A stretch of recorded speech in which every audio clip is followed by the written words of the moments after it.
नाम है विवेक तिवारी और आज से मैं आपके लिए लेके आया हूँ 9th क्लास का मोशन चैप्टर। तो चलिए बच्चों स्टार्ट कर लेते हैं। सबसे पहले मैं देखूं कि मोशन की डेफिनेशन क्या होती है। मोशन की भाई ये डेफिनेशन है, जैसे मान लीजिए मैं अभी यहाँ हूँ, फिर मैं यहाँ हो गया, फिर मैं यहाँ हो गया। दैट मीन्स मैं टाइम के साथ में मेरी पोजीशन को चेंज कर रहा हूँ, तो इसी को मोशन कहते हैं। और यदि मैं यहाँ पे ही खड़ा हूँ कंटिन्यू, तो ये इसका मतलब क्या होगा बच्चों, मैं मेरी पोजीशन को चेंज नहीं कर रहा, तो मतलब मैं किस में हो जाऊंगा, रेस्ट में हो जाऊंगा। ठीक है, आप अभी जैसे बैठ कर वीडियो को देख रहे होगे तो आप किस में हो, रेस्ट में हो। और यदि आप चलना स्टार्ट कर दोगे तो आपकी जो पोजीशन है वो टाइम के साथ में क्या होगी, चेंज होगी। तो इसे हम क्या बोलेंगे, मोशन बोलेंगे। ठीक है, इसकी डेफिनेशन मैंने लिख दी है। अब इसके बाद में हम समझेंगे डिस्टेंस और डिस्प्लेसमेंट क्या होता है। तो डिस्टेंस का मतलब बच्चों होता है a longest distance covered by an object. ठीक है, और ये डिस्प्लेसमेंट का मतलब होता है a shortest distance covered by an object.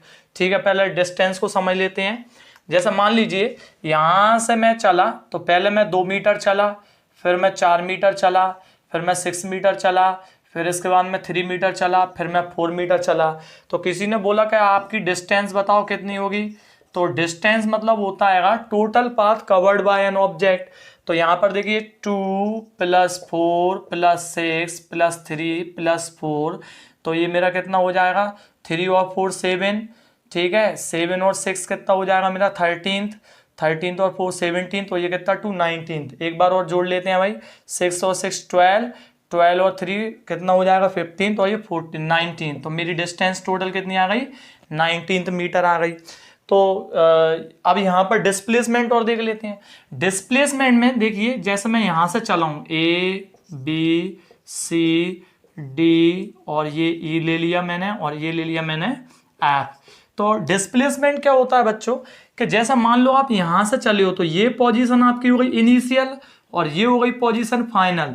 बस आपको इनिशियल और फाइनल पोजीशन ही देखनी है, डायरेक्शन चेंज नहीं करना। ठीक है, वैसे बच्चों की 9th और 10th में डायरेक्शन बहुत ज्यादा चेंज हो जाती हैं, तो भाई डायरेक्शन चेंज मत करना, सिर्फ पढ़ाई पे ध्यान देना। ठीक है चलिए, तो यहां से ये हो गई इनिशियल पोजीशन और ये कौन सी हो गई बच्चों, फाइनल पोजीशन। तो आपको बिल्कुल सीधा चलना है, आपको अपना रास्ता चेंज नहीं करना। ठीक है, मतलब आपको एक ही डायरेक्शन में चलना है और फाइनल पोजीशन पे जाके रुक जाना है। तो ये शॉर्टेस्ट पाथ को हम क्या बोलते हैं, डिस्प्लेसमेंट। सर ये वाली डिस्टेंस कितनी होगी, अरे जे इतनी जे है, इतनी जे होगी, ये भी 6 मीटर हो जाएगी। तो आपका डिस्प्लेसमेंट कितना होगा बच्चों, 2 + 6 + 4, तो 6 और 2 8 और 4 ये 12 मीटर आपका क्या होगा यार, डिस्प्लेसमेंट। तो डिस्प्लेसमेंट क्या होता है, from initial position to final position. आप आपकी पोजीशन को डायरेक्शन को चेंज नहीं करोगे, और जब आप डायरेक्शन को चेंज नहीं कर रहे हो तो इसीलिए एक कौन सी क्वांटिटी हो जाएगी, वेक्टर क्वांटिटी। मैंने आपको कल के लेक्चर में बताया था कि ऐसी क्वांटिटी जिसके पास में डायरेक्शन होती है वो कौन सी क्वांटिटी होती है बच्चों, वेक्टर क्वांटिटी होती है। और यहां पर आप देखिए आपकी डायरेक्शन बार बार बदल रही है, तो ये कौन सी क्वांटिटी हो जाएगी बच्चों, स्केलर क्वांटिटी हो जाएगी। और मैंने आपको फिजिक्स में बताया था एसआई सिस्टम कल के लेक्चर में।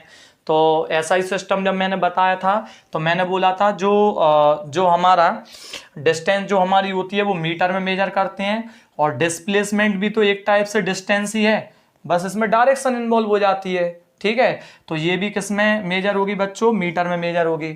और डिस्टेंस हमेशा पॉजिटिव होती है, लेकिन डिस्प्लेसमेंट जो होता है वो पॉजिटिव भी हो सकता है, नेगेटिव भी हो सकता है, जीरो भी हो सकता है।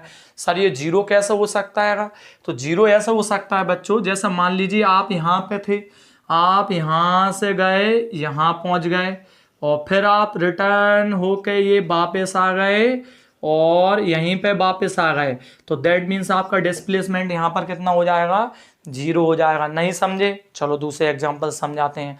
मान लीजिए ये बढ़िया नदी है और अभी वैसे पानी बहुत गिर रहा है, पानी का मौसम है, बारिश बहुत ज़्यादा हो रही है। ठीक है, चलिए भाई, तो आप यहाँ से नदी में से ये तैरते हुए गए और उस एंड पॉइंट पर पहुँचे और वहाँ से फिर तैर के स्विम करके वापस आ गए। डिस्प्लेसमेंट बेटा कितना हो जाएगा, जीरो। लेकिन डिस्टेंस जीरो मत कर देना, डिस्टेंस डबल हो जाएगी। आप ऐसे गए और ऐसे वापस आ गए तो डिस्टेंस डबल, लेकिन रिटर्न बैक में डिस्प्लेसमेंट क्या हो जाएगा, 0 हो जाएगा। ठीक है सर, चलो एक इंपॉर्टेंट नोट देख लेते हैं हम यहाँ पर। डिस्प्लेसमेंट डिस्टेंस के इक्वल भी हो सकता है और डिस्टेंस से हमेशा मतलब छोटा भी हो सकता है। ठीक है, मतलब आपको सिंपल रिलेशन याद रखना है कि डिस्प्लेसमेंट या तो डिस्टेंस के इक्वल होता है या डिस्टेंस से छोटा होता है। डिस्प्लेसमेंट कभी डिस्टेंस से बड़ा नहीं होता, ध्यान रखना। ठीक है, जैसे मान लीजिए आप यहाँ से यहाँ गए थे, तो आपसे किसी ने पूछा डिस्प्लेसमेंट, तो आपने बोल दिया 12 मीटर। अब आपसे किसी ने पूछ लिया डिस्टेंस, तो भाई डिस्टेंस भी तो यही हो जाएगी, क्योंकि एक ही डायरेक्शन में हो रहा है जो भी हो रहा है। ठीक है, क्लियर। चलो भाई एक और यहाँ पर हम देख लेते हैं पाइथागोरस थ्योरम, इसकी जरूरत पड़ेगी अभी। पाइथागोरस थ्योरम क्या होती है, ये राइट एंगल ट्रायंगल है, ये हाइपोटेनियस होता है, ये परपेंडिकुलर होता है, ये बेस होता है। तो पाइथागोरस थ्योरम बच्चों क्या होगी, हाइपोटेनियस का square is equal to perpendicular का स्क्वायर प्लस बेस का स्क्वायर। पाइथागोरस थ्योरम पहले से कितने बच्चों को आती है, ये आप मेरे को कमेंट बॉक्स में बताओगे कितने लोगों को आती है, कितने लोगों को नहीं आती। चलिए अब कुछ क्वेश्चन कर लेते हैं इसके ऊपर। तो भाई क्वेश्चन पहला क्वेश्चन मैं आपको सिंपल तरीके से समझा देता हूँ क्या है। ठीक है, देख लेते हैं भाई। चलिए, तो पहला क्वेश्चन ये बोल रहा है कि एक कोई रेक्टेंगुलर पार्क है, उसमें एक कोई जॉगर है, मतलब जो वॉक करता है, तो वो रेक्टेंगुलर पार्क में एक लेंथ और एक ब्रेथ के अलोंग वॉक कर रहा है। जैसे मान लो ये मैंने लिया, ये हो गया मेरा बढ़िया सा रेक्टेंगुलर पार्क। ठीक है भाई, ये हो गया rectangular park A B C और D। तो जॉगर जो है वो एक लेंथ के अलोंग चला, लेंथ के अलोंग बच्चों कितना चला 10 मीटर, और ब्रेथ के अलोंग कितना चला वो 20 मीटर चला। तो आपसे क्वेश्चन में पूछा जाएगा फाइंड डिस्टेंस एंड डिस्प्लेसमेंट। आपको क्या निकालना है, डिस्टेंस निकालना है और डिस्प्लेसमेंट निकालना है। ठीक है, तो वो यहाँ से चला था और यहाँ पर जाकर वो रुक गया। तो देखो बच्चों, डिस्टेंस निकालना तो बहुत ईजी है। डिस्टेंस का मतलब क्या होता है, longest path covered by an object. तो वो यहाँ से चला था, तो ये चला और ये चला हुआ। ठीक है, तो जब वो ये चला है तो भाई डिस्टेंस अपनी क्या हो गई, AB plus BC, that means 10 plus 20। तो डिस्टेंस अपनी कितनी हो जाएगी, 30 मीटर हो जाएगी। ठीक है, अब लेकिन डिस्प्लेसमेंट ये तो हो नहीं सकता। देखिए ये इनिशियल पोजीशन है और ये कौन सी है बच्चों, फाइनल पोजीशन है। तो मैंने क्या बोला था आपसे, डिस्प्लेसमेंट में आपको सिर्फ इनिशियल और फाइनल पोजीशन देखनी है। ठीक है सर, देख लेते हैं जल्दी। तो इनिशियल पोजीशन ये है और फाइनल ये है, तो ये लो ये हो गया डिस्प्लेसमेंट। सर ये डिस्प्लेसमेंट कैसे निकलेगा, आप क्या बता रहे हो, चलो देख लेते हैं बच्चों कैसे निकलता है डिस्प्लेसमेंट। तो यहाँ पर आप देखिए जरा, जो राइट एंगल जो रेक्टेंगल अपना होता है उसका जो यहाँ पर जो एंगल होता है वो 90 डिग्री होता है। तो बन गई पाइथागोरस थ्योरम। ठीक है, ये अपना हाइपोटेनियस हो गया, ये अपना बेस हो गया और ये अपना क्या हो गया, परपेंडिकुलर। तो यहाँ पर यूजिंग पाइथागोरस, तो ये मैंने कौन सी थ्योरम यूज़ करी बच्चों, पाइथागोरस थ्योरम यूज़ करी। हाइपोटेनियस का square is equal to perpendicular का स्क्वायर प्लस बेस का स्क्वायर। हाइपोटेनियस कौन सा हो गया, AC हो गया। परपेंडिकुलर कौन सा हो गया, परपेंडिकुलर सर हमारा हो गया BC हो गया। बेस कौन सा हो गया बच्चों इसमें, AB हो गया। चलो वैल्यू डाल दो जल्दी फटाफट। AC का होल स्क्वायर, BC की वैल्यू बच्चों कितनी हैगी 10 है सर, ये लिख दो। और AB की वैल्यू कितनी है 20 लिख दो भाई ये। चलो होल स्क्वायर ब्रेक कर लो फटाफट। तो देखिए 10 का कितना 100 और 20 का कितना होता है 400। तो यहाँ से ये कितना आ गया 500 और इसके बाद में यहाँ से मैं स्क्वायर हटाऊंगा तो यहाँ कितना आ जाएगा √।